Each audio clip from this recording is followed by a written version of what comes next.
Welcome to my tutorial all about video formats. In this video we will be exploring some of the most common video formats for different technical devices, as well as the impact that each format has on the quality and the data rate of the encoded video.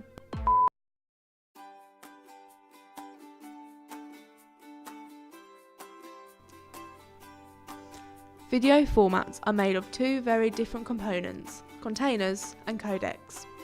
A container usually consists of a video codec and an audio codec. This gives you a choice with how you record your videos and what the quality will be like. A codec is an algorithm that compresses and decompresses data, so it interprets the video file and determines how it should be played on your screen. A simple way to think of a container and a codec is to think of the container as a publication such as a leaflet, newspaper or a hardback book. These are all very different methods of publishing data, but all contain either words or pictures. A codec is how you choose to publish this data, so whereas you could publish a takeaway menu as a hardback book, it wouldn't be feasible and people would think you are bizarre for wasting that much money on making junk mail. It makes much more sense to publish the menu as a leaflet, as this is the default layout for this kind of information. Every video format has its own correct container and codec that go with one another. So, such as a novel being printed on a hardback book, high quality images being printed on glossy magazines, and junk mail printed on leaflets as they're cheaper to distribute. It's important to remember with video formats that the reason that there are so many is because each format has a different compression and decompression algorithm.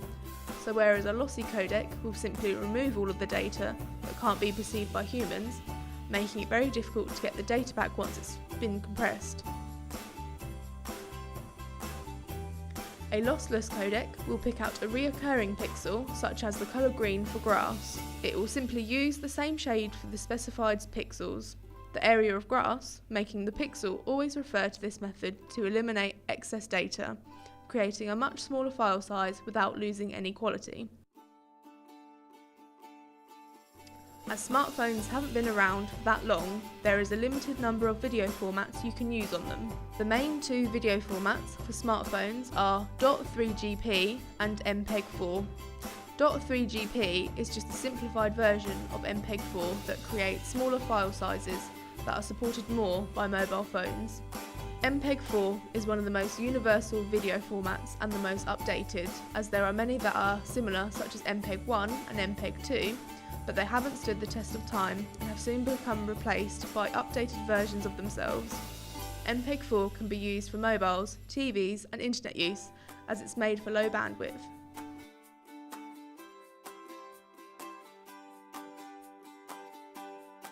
There have been many different kinds of TVs over time, starting from the very first black and white set, ranging all the way to our smart TVs that you can use now to access the internet and even use to socialise with friends. The best quality TV you can buy right now is probably the 4K, which has a screen resolution of 4096 by 2160. This resolution means that the screen uses around 4000 pixels to create the picture. This is almost 4 times greater than a full high definition TV that has a resolution of around 1080. Even with a standard high definition ready TV, the resolution is still only 720p, so it proves how crystal clear the image will be.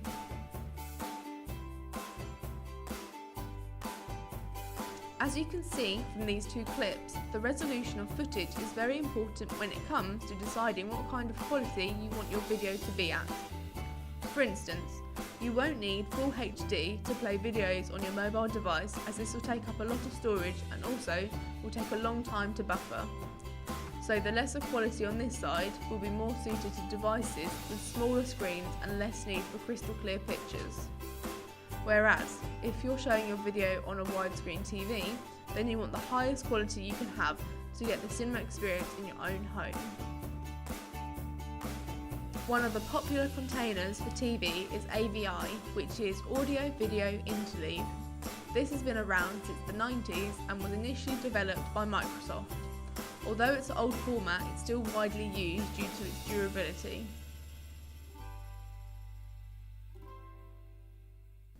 Over time, there has been so many different video formats we've lost count. So to sum it up nicely for you, we're going to show you a few of the most popular containers that you would have probably used in your video watching lifetime without realising. .mov is an Apple development, and whereas it does support a wide range of codecs, Apple is fully in charge of what they decide to support, making it difficult if you have a Windows and Mac setup, as Apple makes it difficult to spread films across the two mediums. FLV is a flash video container, mainly used for streaming media across the internet. It doesn't work very well on mobile devices though, due to an agreement made between Adobe and Apple that they didn't support each other well enough to work with one another. ASF is one of the best protected files due to the fact that the container can include DRM, which is Digital Rights Management, which is a form of protection for the file. This helps protect the media from being downloaded illegally, as it stops copyright infringement, as it puts a digital lock on the file, meaning you're unable to open it if you got it from somewhere you shouldn't have.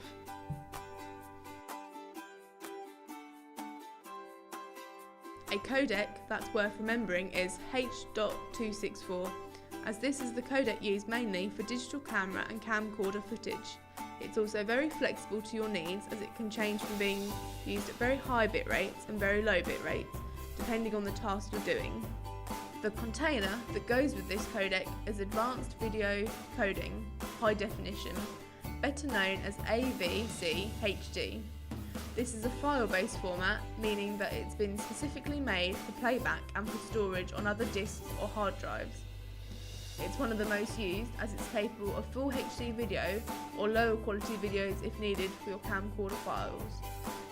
As we've demonstrated, there are lots of containers and codecs to make up different combinations of video formats. There are even some codecs that are actually containers as well, such as MPEG-1, but we won't talk about these as they're pretty outdated and things will start to get confusing. Sample bit rates are an important thing to consider when choosing which format is best for you, because it might depend on how your system can handle certain formats, as not every video format is suitable for every user interface. For instance, a standalone EXE format will not be very useful for Mac or Linux users, because this kind of format is not compatible with either. To give a basic understanding of sample bit rates, they are a part of a video format along with its container and codec. Some of the most common bit rates are 9.8 megabit per second, which is a DVD using MPEG-2 compression, 8 to 15 megabit per second, which is high definition TV quality. Obviously, the higher number of megabits per second you're getting, the higher the quality of the overall video. Blu-ray discs can have up to 40 megabit per second, which is why you have to own a special Blu-ray disc player. This is due to DVD players using a red laser to read the disc, whereas a Blu-ray DVD player will use a blue or violet laser that can read more data per second than your standard DVD player. It is good to know that you can play standard DVDs in a Blu-ray DVD player, as the lasers adjust the wavelength so that the disc can be understood. Over time, there has been a greater need to get rid of chunky videos, and with that in mind, there has been a rapid decrease in the size of the tapes. For instance, we started with the clunky VHS, video home systems, that you would have to rewind back to the beginning once you'd finished watching it. Even if this was a pain to do, the VHS gave us 5 hours worth of video on one tape. We then moved on to the slightly smaller mini DV tapes. Although these were a fraction of the size of the VHS video, it still wasn't enough for the consumers that wanted the next big thing. The biggest invention for video formats was the DVD, Digital Versatile Disc, that was compatible with computer disk drives as well as our gaming consoles and of course the DVD player. These meant that we were capable of not only having a whole high quality film on this slimline disc, but we could even have extras such as extra footage and interviews with the actors or actresses. Although these discs are slimline, it doesn't mean they come without their problems, as they can be easily scratched or damaged due to how cheap they are to make. Blu-ray is now one of the highest qualities of video you're able to get in your own home. Although it is expensive to change your beloved DVD collection, You'll never want to watch anything that's not in full HD again once you're used to the exceptional quality these discs can offer you. So the reason why we need so many video formats is because nobody is using the same type of videos on the same system for the same reason.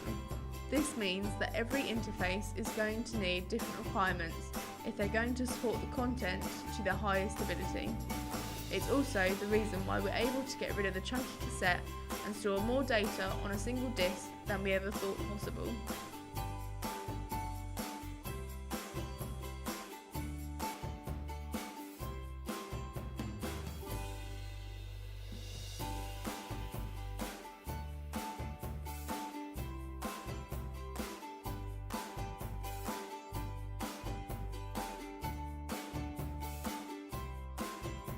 The answer is, there is not one video format that will suit everyone's needs.